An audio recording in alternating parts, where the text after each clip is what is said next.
मैं राहुल झा, मेरे YouTube channel talent zone में आपका हार्दिक अभिनंदन है। और वैसे बच्चे जो 2023 में क्लास 10th का एग्ज़ाम देने वाले हैं उनको मेरे तरफ से अग्रिम बधाई। आज ये मेरा YouTube पर पहला वीडियो है और इस वीडियो के माध्यम से मैं आपको बताने वाला हूँ कि आपके एग्ज़ाम में जो मैथ का क्वेश्चन होगा उसका पैटर्न क्या होगा, कौन से क्वेश्चन कितने नंबर के लिए पूछे जाएंगे, क्वेश्चन का कितना सेक्शन होगा।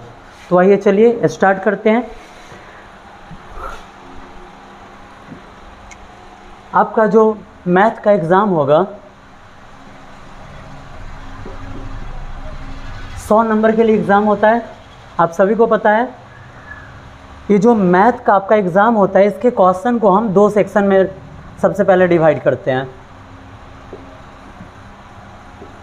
एक वस्तुनिष्ठ प्रश्न और दूसरा विषयनिष्ठ प्रश्न।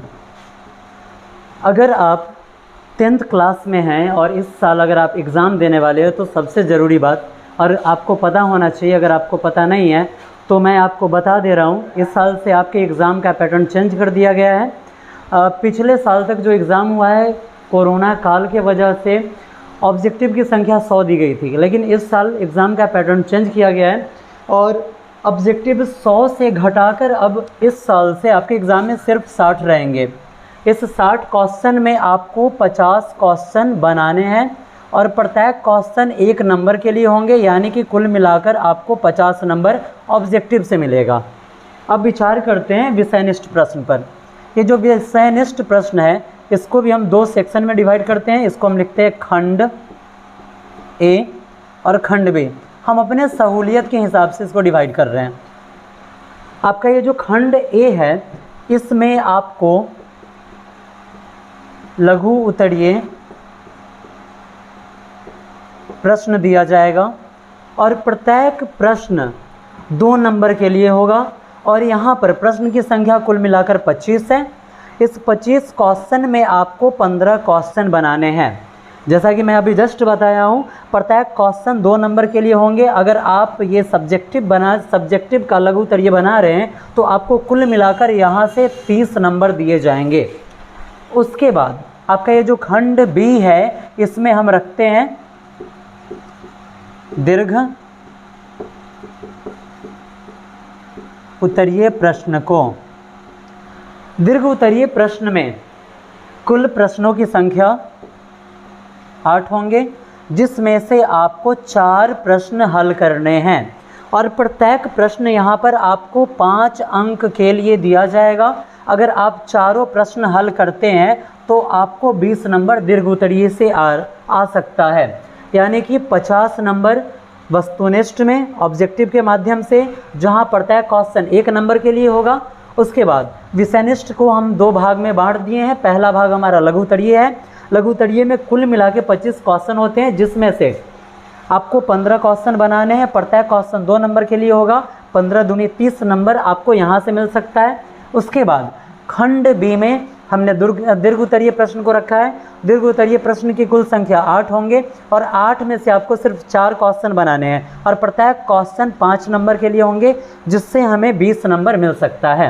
आइए अब ऐड करते हैं। यहाँ वस्तुनिष्ठ से 50 नंबर, विषयनिष्ठ में लघु उत्तरीय से 30 नंबर और दीर्घ उत्तरीय से 20 नंबर, कुल मिलाकर 100 नंबर का आपका मैथ का एग्ज़ाम लिया जाता है।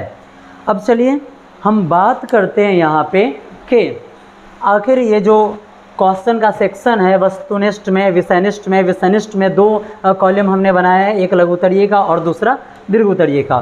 तो किस चैप्टर से क्वेश्चन आते हैं, किस माध्यम से क्वेश्चन आएगा, किस चैप्टर से क्वेश्चन आएगा, क्वेश्चन का टाइप क्या होगा, ये सारा हम इसी वीडियो में समझेंगे। आइए, जहाँ तक उम्मीद है कि ये डायग्राम आपको समझ में आया होगा, अब हम बात करते हैं दीर्घ उत्तरीय प्रश्न पर।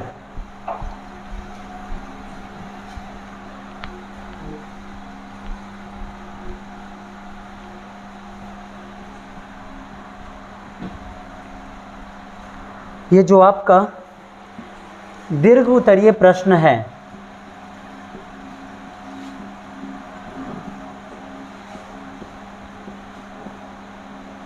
जैसा कि मैंने अभी जस्ट बताया है कि दीर्घ उत्तरीय से कुल प्रश्न की संख्या 8 होंगे और इसमें से आपको मात्र 4 क्वेश्चन बनाने हैं और प्रत्येक क्वेश्चन 5 नंबर के लिए होंगे।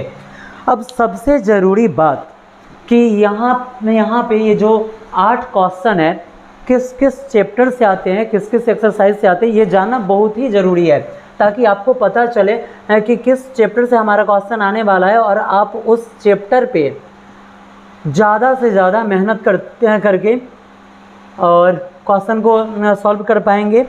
आपको काफ़ी ज़्यादा मदद मिल जाएगा। सबसे पहले आप ये समझिए कि जो 8 क्वेश्चन है किस किस चैप्टर से आ सकते हैं और कौन ऐसा चैप्टर है जिससे डेफिनेटली क्वेश्चन आता ही आता है, हट नहीं सकता है।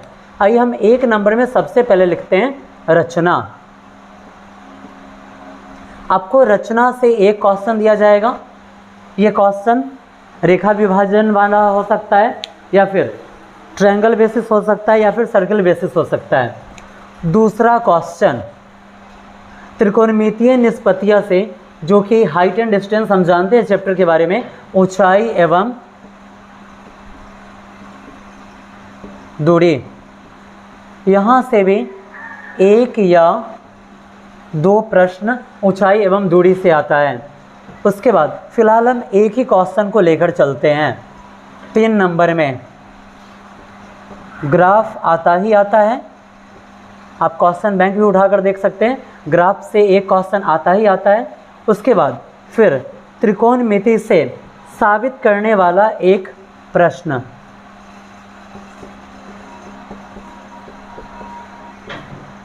उसके बाद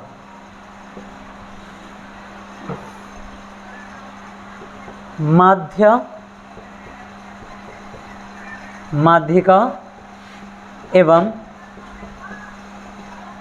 बहुलक से एक प्रश्न हो सकता है। 6 नंबर में हम एक प्रमेय को रख सकते हैं, एक प्रमेय भी आ सकता है।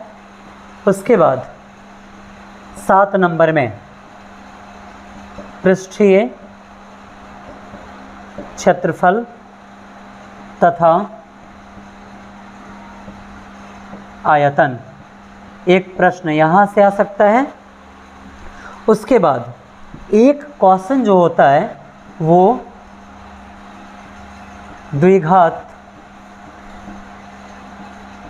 समीकरण या 2 चर वाले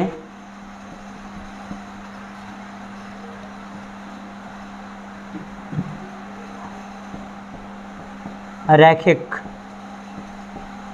समीकरण से आ सकता है। ये जो दीर्घ उत्तरीय सेक्शन में 8 क्वेश्चन होते हैं उसका ये पैटर्न हो गया।